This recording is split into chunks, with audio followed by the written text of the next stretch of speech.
Imagina a Martín Lutero en Halle, durante una procesión eucarística, en camino a un debate en 1519, Leipzig, Alemania. Por otro lado, tenemos al famoso teólogo católico Johann Eck, armado y rodeado por 76 guardaespaldas. ¿Cómo llegamos a este punto? Hoy, exploraremos el debate que definió la Reforma. Martín Lutero era un monje agustino y profesor en la Universidad de Wittenberg. Es famoso por clavar sus 95 tesis en las puertas de la iglesia de Wittenberg, protestando contra la venta de indulgencias, especialmente por el abuso de Johann Tetzel en la Europa medieval. Las críticas de Lutero atrajeron la atención de teólogos católicos que lo consideraban un hereje. Sus ideas comenzaron a circular, atrayendo tanto a reformistas como a defensores del papado. Presentación de los oponentes. Johann Eck era un reconocido polemista y teólogo, defensor del papado. Provocó a Lutero no solo a discutir sobre las indulgencias, sino también sobre el papel del Papa en la Iglesia Católica. Así, se acordó un debate en el Salón del Castillo de Leipzig, organizado por el duque Jorge de Sajonia, quien era crítico con las ideas de Lutero. Recordemos que el debate fue hasta 1519, pero antes del debate en 1517, Eck y Lutero tenían amistad, compartían algunos puntos de vista, pero esto duraría poco. En su Obelici, Eck atacó las tesis de Lutero, las cuales había recibido por parte de Christoph von Scholz, lo acusó de promocionar la herejía de la hermandad bohemia y de fomentar la anarquía dentro de la Iglesia, catalogándolo también como un husita. Lutero le respondió en su Asterici adverses obeliscos exii. Andreas Karlstadt defendió la postura de Lutero con respecto a las indulgencias y se involucró en una violenta controversia con Eck. Johann Eck logró que Lutero mismo se expusiera como hereje. Así, Lutero y Eck acordaron enfrentarse en un debate en el Gran Salón del Castillo de Leipzig, en Alemania. Este evento, de gran relevancia en la historia de la Reforma, fue promovido por el duque Jorge de Sajonia, un ferviente defensor del catolicismo y un crítico declarado de las ideas luteranas. Su intención no era simplemente presidir una discusión académica, sino someter a Lutero a un riguroso cuestionamiento teológico. El debate se llevó a cabo en un aula de la Universidad de Leipzig, preparada con gran solemnidad para la ocasión. El recinto estaba adornado con exquisitos tapices, y entre los asistentes se encontraban figuras de alto rango, como jueces, abades, nobles, caballeros y condes. La presencia del propio duque añadía aún más seriedad al encuentro. Un testigo ocular de la época describe a Martín Lutero como un hombre de complexión delgada, hasta el punto de que sus huesos parecían marcarse bajo la piel. Sin embargo, lejos de mostrarse débil o abatido, se presentó con un ánimo vivaz, una actitud humilde y un entusiasmo contagioso. En contraste, Johann Eck es descrito como un hombre de constitución fuerte y robusta, con un porte imponente y un físico más propio de un artesano o un comerciante que de un teólogo. Es evidente que la impresión del testigo estaba cargada de cierta parcialidad, pues su descripción de Lutero lo muestra casi como un mártir intelectual, mientras que la de Eck resalta su apariencia intimidante y su carácter combativo. Ya antes del esperado enfrentamiento con Martín Lutero, Johann Eck había pasado una semana debatiendo con Andreas Karlstadt, un teólogo aliado de Lutero y defensor de la Reforma. Durante estos días, la discusión se había centrado en el tema del papado. ¿Era el Papa la autoridad suprema de la Iglesia por derecho divino o simplemente una institución humana que surgió con el tiempo? Karlstadt, basándose en la Escritura y en la historia de la Iglesia, sostenía que la autoridad del Papa no tenía un fundamento divino inamovible, sino que era producto de una evolución histórica dentro del cristianismo. El debate entre Eck y Karlstadt se tornó cada vez más técnico y prolongado, hasta que la paciencia del duque Jorge de Sajonia, quien presidía el evento, llegó a su límite. El duque era un defensor firme del catolicismo y veía con recelo las ideas reformistas, por lo que, frustrado con el curso de la discusión, interrumpió abruptamente y exclamó: ¿pero qué importa? No tiene relevancia si el papado es de derecho divino o una institución humana. Él es el Papa y debemos obedecerlo, pase lo que pase. estas palabras revelaban la postura práctica del duque. Más allá del origen teológico del papado, la realidad era que el papa ejercía el liderazgo dentro de la iglesia y su autoridad debía ser reconocida sin discusión. Y entonces fue que intervino el doctor Fray Martín Lutero y, para sorpresa de muchos, expresó su acuerdo con el duque. Lutero declaró que, independientemente de su origen, el papa era el cabeza de la iglesia y que por lo tanto no debía ser desobedecido. Este comentario pareció en un primer momento una concesión significativa por parte de Lutero, quien hasta entonces había cuestionado las indulgencias y otras prácticas eclesiásticas, pero no había atacado directamente la autoridad del papa. Sin embargo, Johann Eck, un hábil polemista, detectó inmediatamente la trampa en la afirmación de Lutero. Para Eck, la aparente sumisión de Lutero escondía una estrategia peligrosa. Si Lutero aceptaba que el papado era una mera institución humana, entonces nada le impedía retirarle la obediencia en el futuro. Consciente de las implicaciones de esto, Eck no dudó en exponer a Lutero ante la audiencia y lo acusó de ser ambiguo y engañoso. En respuesta a la declaración de Lutero, Eck redobló su ofensiva teológica. Para él, la autoridad papal no podía depender de la interpretación individual ni de la evolución histórica de la Iglesia, sino que debía ser defendida como una institución establecida por derecho divino. Con gran habilidad retórica, presentó pruebas basadas en la Escritura, derecho canónico y los padres de la Iglesia, para demostrar que la primacía del Papa no era un simple accidente de la historia, sino un pilar fundamental del cristianismo. Uno de los principales argumentos de Eck se basó en Mateo 16:18, donde Jesús le dice a Pedro: tú eres Pedro, y sobre esta piedra edificaré mi iglesia, y las puertas del infierno no prevalecerán contra de ella. Eck interpretaba este pasaje como una prueba indiscutible de que la autoridad de Pedro, y por extensión la de sus sucesores en Roma, estaba ordenada por Dios mismo. Además, Johann Eck citó a San Cipriano, San Agustín y otros padres de la Iglesia, quienes en diversas ocasiones habían afirmado la importancia de la unidad eclesiástica bajo el liderazgo centralizado. En su discurso, Eck intentó demostrar que la Iglesia nunca había sido una entidad fragmentada ni gobernada por múltiples autoridades independientes, sino que siempre había existido un principio de unidad representada en el papado.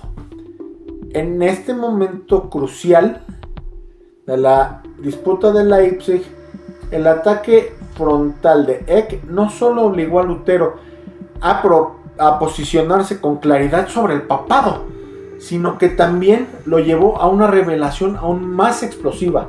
Lutero, al verse acorralado, terminó declarando que ni el Papa ni los concilios tenían autoridad absoluta y que la única fuente de verdad para la fe cristiana era la Biblia. Esta afirmación era radical, ya que ponía en duda todo el sistema de autoridad de la Iglesia Católica. Si la autoridad eclesiástica no tenía un fundamento divino, entonces la doctrina y las decisiones de la Iglesia podían ser cuestionadas libremente por cualquier creyente con base en su propia interpretación de la Escritura. Con esto, Lutero no solo se separaba de la Iglesia, sino que abría la puerta a una nueva visión del cristianismo, donde la tradición y la jerarquía no eran necesarias para la salvación. Johann Eck, consciente de la gravedad de esta declaración, no perdió la oportunidad de señalar que las ideas de Lutero coincidían con las de Jan Hus, el reformador bohemio, que había sido condenado como hereje y ejecutado en el Concilio de Constanza en 1415. Al vincular a Lutero Con un hereje ya condenado, Eck sentó las bases para que Lutero fuera también excomulgado en el futuro. La disputa de Leipzig marcó un punto de no retorno. Antes de este debate, Lutero era visto como un teólogo crítico de ciertos abusos dentro de la Iglesia, pero después de Leipzig quedó claro que sus ideas representaban un desafío directo a las estructuras mismas del catolicismo. Meses después, en 1520, el Papa León X emite la bula Exsurge Domine, en la que condenaba las enseñanzas de Lutero y le daba un plazo de 60 días para retractarse o enfrentar la excomunión. Lutero, en respuesta, quemó públicamente la bula papal. Este enfrentamiento entre Lutero y Eck en Leipzig no solo definió la postura de Lutero frente a la Iglesia, sino que también aceleró la ruptura que daría origen a la Reforma Protestante. Después de la contundente ofensiva de Johann Eck en defensa del papado, Martín Lutero cambió de estrategia y dirigió su atención hacia la validez de las fuentes utilizadas por su oponente. Señaló que algunas de las citas empleadas por Eck provenían de documentos espurios o de atribuciones dudosas, lo que ponía en entredicho la solidez de su argumentación. Uno de los ejemplos más notorios fue la supuesta Carta del Concilio de Nicea, 325, en apoyo del papado, un documento que en realidad no contenía ninguna afirmación explícita sobre la supremacía del obispo de Roma. Eck, al igual que muchos teólogos de su tiempo, utilizaba esta referencia como prueba de que la Iglesia primitiva había reconocido la autoridad universal del Papa. Lutero, sin embargo, argumentó que esta interpretación era forzada y que el concilio no había otorgado al obispo de Roma un poder absoluto sobre toda la Iglesia. Tras desmontar algunos de los argumentos de su oponente, Lutero pasó a una declaración aún más radical. Decidió cuestionar la premisa central del debate. ¿Era realmente necesario aceptar la autoridad del Papa para obtener la salvación? Para ello, recurrió a un contraejemplo inesperado y desafiante: la Iglesia Ortodoxa Oriental. Miren, dijo Lutero, los cristianos ortodoxos orientales no creen en esta idea del derecho divino del papado, y sin embargo, ellos todavía se salvan, ¿verdad? Con esta afirmación, Lutero estaba sugiriendo que la salvación no dependía de la sumisión al Papa, sino de la fe en Cristo y en las Escrituras. Esta comparación fue particularmente provocadora porque implicaba que un amplio sector del cristianismo había existido durante siglos sin reconocer la supremacía del obispo de Roma y, aun así, sus fieles no podían ser considerados herejes o condenados. Johann Eck, sin embargo, no dejó pasar esta comparación sin respuesta. Argumentó que, en diferentes momentos de la historia, las iglesias orientales habían reconocido la primacía del Papa, aunque existieran disputas teológicas y jurisdiccionales. Desde la perspectiva de Eck, la ruptura definitiva entre Oriente y Occidente en 1054 no invalidaba el hecho de que, en concilios anteriores, los obispos de Constantinopla y otras sedes habían aceptado el liderazgo del Papa como cabeza de la Iglesia. El problema con la comparación de Lutero es que ignoraba los matices históricos de la relación entre Oriente y Occidente. Aunque es cierto que los ortodoxos no aceptaban la supremacía papal en el sentido en que lo hacía la Iglesia latina, tampoco rechazaban completamente la autoridad del obispo de Roma. En varias ocasiones, los patriarcas de Constantinopla y otros líderes orientales reconocieron un papel honorífico y primacial del Papa, aunque sin aceptar su jurisdicción absoluta sobre la Iglesia universal. Este intercambio fue crucial en la disputa de Leipzig. Con su argumentación, Lutero no solo negó la supremacía papal, sino que indirectamente legitimó la existencia de diferentes tradiciones cristianas independientes de Roma. Esto abría la puerta a la idea de que la Iglesia no tenía que estar centralizada bajo una única autoridad visible, sino que podía basarse en la fe y en la interpretación personal de la Escritura. Eck, por su parte, intentó arrinconar a Lutero en una posición aún más comprometida. Sostuvo que, al cuestionar la autoridad del Papa, Lutero estaba alineándose con herejes anteriores como los valdenses, los loyardos y, sobre todo, Jan Hus, quien había sido condenado en el Concilio de Constanza en 1415. Este fue un momento clave del debate, porque Eck logró que Lutero admitiera algo que hasta entonces había evitado decir explícitamente. Lutero declaró que algunos de los argumentos de Jan Hus en contra del papado eran correctos y que el Concilio de Constanza había cometido una injusticia al condenarlo. Esta afirmación fue escandalosa. En ese instante, Lutero dejó de ser solo un reformador crítico de los abusos de la Iglesia y pasó a ser un hereje a los ojos de la jerarquía católica. A ver, entonces, ¿qué ha pasado? Como ya hemos visto hasta ahora, Lutero ya desafió abiertamente las enseñanzas y la autoridad de la Iglesia Católica. Lo llevó a un conflicto directo con las máximas autoridades eclesiásticas de su tiempo. Sin embargo, lo que sucedió a continuación fue un punto de inflexión ya crucial en este enfrentamiento.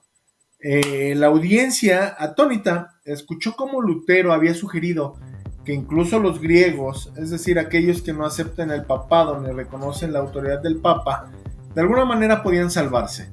Esta idea, que era sencilla, fue vista como una herejía por aquellos que defendían la autoridad del papa, ya que chocaba directamente con la doctrina establecida. Si los griegos, que no pertenecían a la Iglesia de Roma, podían ser salvos, ¿acaso el papa y la Iglesia Católica ya no eran indispensables para la salvación? En este contexto, Johann Eck no tardó en responder, y lo hizo de manera contundente, acusando a Lutero de seguir los pasos de Juan Wycliffe, un teólogo inglés que ya había sido condenado como hereje en el Concilio de Constanza en el siglo XV. Esta acusación, cargada de peso histórico, no era algo que Lutero pudiera tomar a la ligera. Wycliffe, como recordamos, había afirmado que no era necesario creer en la Iglesia romana para alcanzar la salvación. Esta enseñanza le había valido la condena y la exhumación de su cuerpo muchos años después de su muerte, ya que sus escritos fueron considerados peligrosos para la unidad de la Iglesia. Al ser vinculado con Wycliffe, Lutero no solo se veía arrastrado a la misma acusación de herejía, sino que también quedaba marcado como un enemigo del orden establecido en la Iglesia. Pero la acusación contra él era aún más seria, pues iba directamente en contra de uno de los pilares más sólidos de la doctrina católica, la enseñanza que proclamaba que la salvación solo era posible a través de la Iglesia Católica y en última instancia mediante la autoridad del Papa. Esta doctrina había sido reafirmada de manera contundente en la bula papal Unam Sanctam, publicada en 1302 por el Papa Bonifacio VIII. En esta se afirmaba que toda criatura debe creer en el Papa si quiere salvarse. Esta declaración no dejaba lugar a dudas sobre el papel exclusivo del Papa como intermediario entre Dios y los hombres. Cualquier tentativa de debilitar esta idea era vista como un ataque directo a la Iglesia misma. Lutero, al sugerir que los griegos y por extensión aquellos fuera de la Iglesia romana podían ser salvos, estaba poniendo en duda no solo la autoridad del Papa, sino la misma estructura jerárquica de la Iglesia. Y al ser comparado Lutero con Wycliffe, Lutero no solo estaba siendo acusado de seguir una línea de pensamiento herética, sino de atacar directamente un dogma que la Iglesia consideraba no negociable. Este golpe fue devastador para Lutero. La acusación de herejía ya no era una simple cuestión teológica. Se trataba de un ataque frontal a su legitimidad como líder de un movimiento reformista. Al ser vinculado con Wycliffe, Lutero se veía arrastrado a un proceso de deslegitimación y la condena que Wycliffe había sufrido años antes cernía ahora sobre él. Lo que estamos viendo en este momento es un enfrentamiento de dimensiones colosales. Lutero no solo estaba desafiando la doctrina de la salvación tal como la entendía la Iglesia, sino que estaba siendo acusado de negarla de manera radical, siguiendo el camino de Juan Wycliffe, el gran hereje del siglo XIV. Este proceso de vinculación con Wycliffe representaba no solo un golpe teológico, sino una jugada estratégica de la Iglesia para silenciar a Lutero y a su movimiento, mostrándolo como un enemigo peligroso para la unidad y la autoridad de la Iglesia Católica. Johann Eck no estaba conforme y decidió vincular a Lutero con Jan Hus, un sacerdote checo que fue condenado por el Concilio de Constanza en 1415. Lutero busca desvincularse de él en un principio, pero veamos un poquito de cuál es el contexto histórico. Jan Hus fue un sacerdote bohemio que critica a la Iglesia de Roma y al papado, y esto lo llevó a su condena por herejía. Ok, y veamos que rechaza varios aspectos del sistema eclesiástico, como la venta de indulgencias. Debido a sus enseñanzas, Hus fue quemado en la hoguera por el poder civil, convirtiéndose en una especie de mártir para muchos que buscaban una reforma dentro de la iglesia. Al asociar a Lutero con Hus, Johann Eck no solo lo vinculaba con otro hereje condenado, sino que también recordaba el impacto que los seguidores de Hus, conocidos como los husitas, habían tenido en Europa Central, especialmente en Bohemia. Los husitas, después de la muerte de Hus, se rebelaron contra la iglesia y el Estado, causando disturbios y destrucción, lo que generó un gran miedo y resentimiento en los círculos eclesiásticos y políticos de la época. ¿Cuál fue la estrategia de Eck?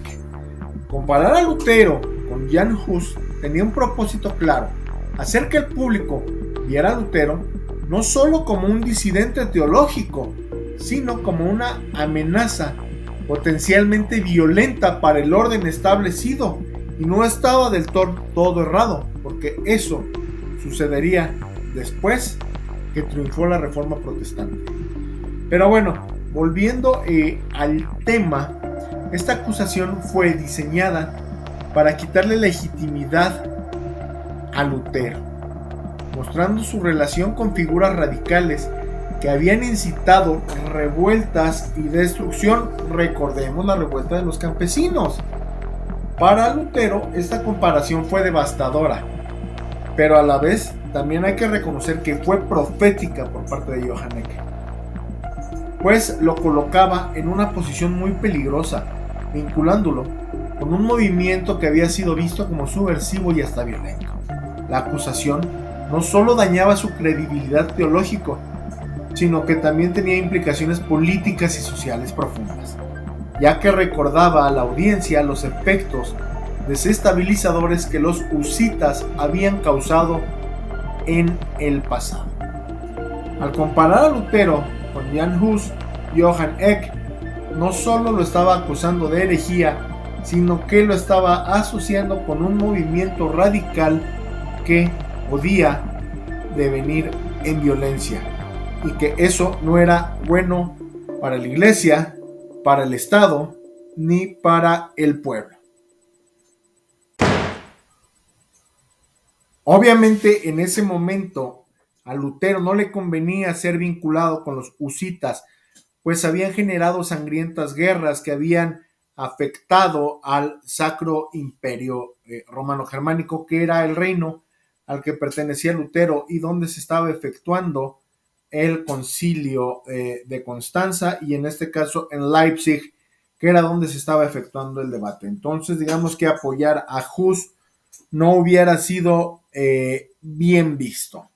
Lutero rechaza la vinculación que hace Eck de su persona con Wycliffe por la herejía, y de Hus, no solo por la herejía, sino también por todo el escarnio social que representaba la violencia provocada por los seguidores de Jan Hus. Lutero, al decir rechazo el cisma de los husitas, trataba de distanciarse no solamente de la figura de Juan Hus, sino también de los movimientos radicales que surgieron tras su muerte, quienes no desafiaban nada más la autoridad de la iglesia, sino que también habían tomado una postura más beligerante y rebelde. Los husitas, especialmente en el siglo XV, fueron conocidos por sus luchas armadas y su resistencia violenta contra el poder papal y la nobleza. Lutero quería que se entendiera que su lucha no era una lucha armada, sino una lucha teológica, y que su objetivo no era dividir a la iglesia, sino reformarla. Pero hay una contradicción. En este punto se puede observar la contradicción en las palabras de Lutero. Si bien rechaza el cisma y la violencia asociada a los husitas, él mismo estaba fracturando la unidad de la iglesia, que para muchos de sus contemporáneos era un pilar fundamental de la salvación. Lutero no estaba promoviendo la unidad ni la caridad en el mismo sentido que la iglesia lo entendía, y sus acciones no solo pusieron en peligro la unidad doctrinal, sino también la cohesión política y social que el papado mantenía en Europa en esos momentos tan turbulentos de la historia. El hecho de que Lutero se tomara un descanso para estudiar más sobre el Concilio de Constanza muestra que, aunque rechazaba la condena de Hus, también quería entender los argumentos y decisiones detrás de la condena. ¿Por qué? Porque en un momento, en una pausa que hubo dentro del debate, Lutero estudia las actas del Concilio de Constanza para entender qué era lo que le estaba diciendo Johann Eck. Si ambos herejes con los que se le relacionaba tenían que ver con esto, bueno, pues era importante entender el Concilio de Constanza. Ok, dando un poco de contexto del Concilio de Constanza, fue convocado por el emperador Segismundo para tratar de estabilizar la situación religiosa en el imperio. Se condena a Jan Hus. Wycliffe ya tenía algunos años de haber muerto cuando fue el concilio. ¿Y qué pasa? El Concilio de Constanza tiene la consecuencia política de las guerras husitas, esto es que los seguidores de Jan Hus se rebelan y acaban en un periodo de guerras que duraron décadas y desangraron tanto a Bohemia como al imperio. ¿Cuál fue el resultado final? Que los husitas radicales pierden la guerra y el emperador Segismundo es proclamado rey de Bohemia. Digamos que eso fue un fracaso total para los husitas y eran políticamente rechazados por los alemanes. Eran los grandes rivales de los alemanes. Entonces, por eso Lutero quería evitar a toda costa que se le relacionara con los husitas. Sin embargo, la cosa cambiaría un poco después. Aquí vemos cómo Lutero va llevando agua a su molino conforme le va conviniendo. Así pues, mientras Lutero rechaza las acusaciones de ser un husita y trataba de zafarse de ellos, sus acciones y enseñanzas ponían en evidencia una ruptura con la unidad eclesiástica, algo que él no lograba preservar, como bien apunta el texto de los debates de Leipzig. Su decisión de estudiar el Concilio de Constanza refleja su necesidad de entender el contexto y las implicaciones de lo que estaba sucediendo, mientras se defendía de las acusaciones que se le hacían. Sin embargo, Lutero cada vez se iba enmarañando más con el tema de los husitas y de las herejías. Johann Eck lo orilló a reconocer que estaba ya completamente fuera de la comunión con la iglesia, que sus ideas eran incompatibles. Lutero todavía en este punto intentaba buscar esa cohesión, esa unión con la iglesia. Sin embargo, ya Johann Eck lo había orillado a decir todas las verdades que él creía que eran verdades, porque en realidad eran herejías y falacias, pero sin embargo él creía que eran verdades, y de ahí ya no hubo retorno. Tal vez la historia hubiera sido muy diferente si Johann Eck no hubiera orillado y presionado tanto a Lutero en este debate. Lo destrozó teológicamente y lo hizo reconocer que ya no era un miembro de la Iglesia Católica.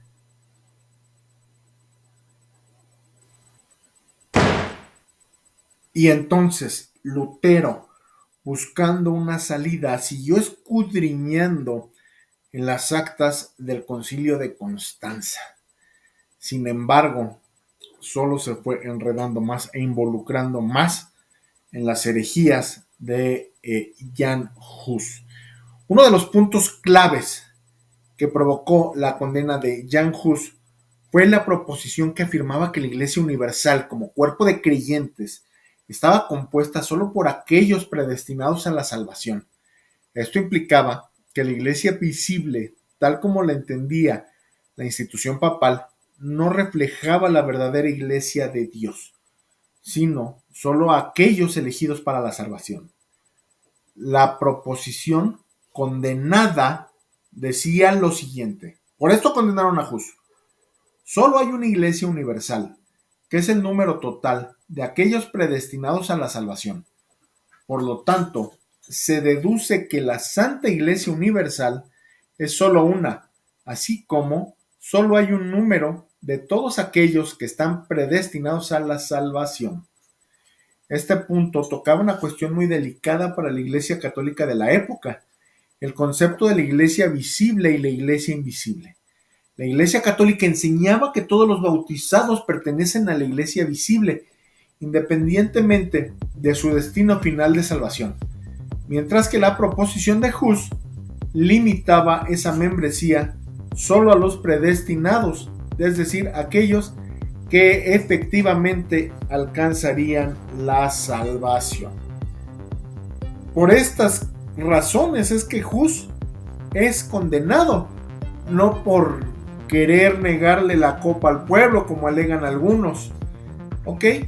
Y dentro de todo esto, Lutero está ya en este mar de confusión, y al leer las actas del Concilio de Constanza y encontrar esta proposición, se dio cuenta que esto no era una idea radicalmente nueva, sino que era una malinterpretación de las ideas de San Agustín. San Agustín, que era uno de los teólogos más influyentes en la historia del cristianismo, había hablado sobre predestinación e iglesia en términos que, si los interpretas mal, acabas con una aseveración como la de Jan Hus.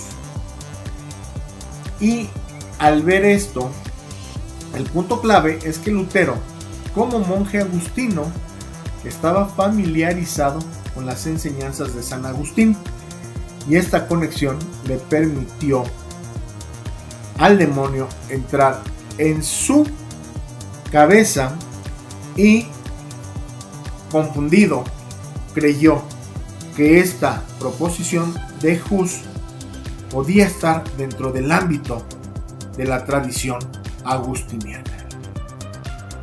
La condena de la proposición, sin embargo, la proposición de Hus fue considerada herética por el Concilio de Constanza.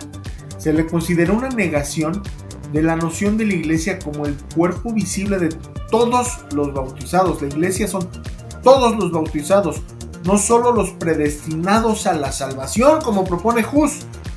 ¿Ok? Y eso es la postura católica. Sin embargo, Lutero ya estaba embarrado de esa teología. La enseñanza agustiniana que incluyó a Hus, pero que Hus la malinterpreta, se aleja de la visión de la Iglesia, que se basa en la unidad del pueblo cristiano visible en la Iglesia. La referencia que hacen sobre la predestinación está en Efesios 1:11, que habla de la predestinación de los elegidos por parte de Dios. y fue utilizada para argumentar que la Iglesia incluye tanto a los predestinados como a los no predestinados, y que aún pertenecen al cuerpo visible de la Iglesia a través del bautismo. Ok, y entonces, ¿cuál es el conflicto y cuál es la postura de Lutero? Para Lutero este pasaje fue revelador, según él, aunque él no estaba de acuerdo con la proposición de Hus, tal como la formuló, sí entendió que estaba profundamente conectada con las enseñanzas agustinianas que él mismo valoraba. La defensa de Lutero de la salvación por gracia y su énfasis en la predestinación, así como su crítica a la autoridad papal, lo llevaron a explorar más a fondo todas estas ideas. La condena de Hus por el Concilio de Constanza al rechazar una visión que Lutero veía con simpatía representaba un claro ejemplo de la tensión entre los movimientos reformistas y la Iglesia oficial. No te pierdas la segunda parte de este video, donde seguiremos con el tema del debate de Leipzig. Mientras tanto, activa la campanita y dale like.